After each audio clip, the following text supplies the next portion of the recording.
இப்போ வந்து லைவ்ல பார்வதியும் கமருதனும் பேசிட்டு இருக்காங்க. அப்போ கமருதன் அங்கே உள்ளே போய் நிறைய பேர்கிட்ட சண்டைலாம் போட்டுட்டு வந்திருக்காரு. அதெல்லாம் பற்றி பேசுகிறாங்க. பேசும்போது அப்போ பாரு சொல்கிறாங்க, நீ இருக்கிற தலைவலி பத்தாதுன்னு இந்த திவ்யா வேற, ஐயோ தாங்க முடியல, வவன்னு பக்கத்தில் வந்து பேசிக்கிட்டே இருக்கா அப்படின்னு சொன்னாங்க.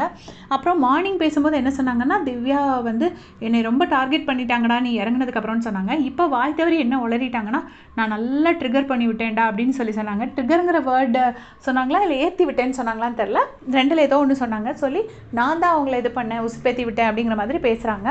அதுக்கப்புறமா அப்போ கமருதன் சொல்கிறாரு, ஐயோ திவ்யா கொஞ்சம் ஷோக்கு தானே வந்திருக்கா, கொஞ்சம் மேக்கப்பாச்சும் போட்டுட்டு வந்திருக்க மாட்டாளா, மூஞ்சியை கிட்ட வேற வச்சு பேசுகிறா, மேக்கப்பும் இல்லாமல் சூனிய கிழவி மாதிரி இருக்காடா அப்படின்னு சொல்லிட்டு கமருதன் சொல்கிறாரு. பாரு பயங்கரமாக சிரிக்கிறாங்க. அதை கேட்டுட்டு எனக்கு எந்த ஆங்கிளில் திவ்யா அப்படி இருக்கிறாங்கன்னு சத்தியமாக தெரியல, சூனிய கிழவி மாதிரி இருக்கா அப்படின்னு சொல்லிட்டு கமருதன் சொல்கிறாரு. சொல்லிட்டதுக்கப்புறம் என்ன சொல்கிறாருன்னா, இந்த விஷயம் எனக்கு தெரிஞ்ச அநேகமாக புஷ்ஷுன்னு போயிடும் தான் எனக்கு தோணுது அப்படின்னு சொல்கிறாரு.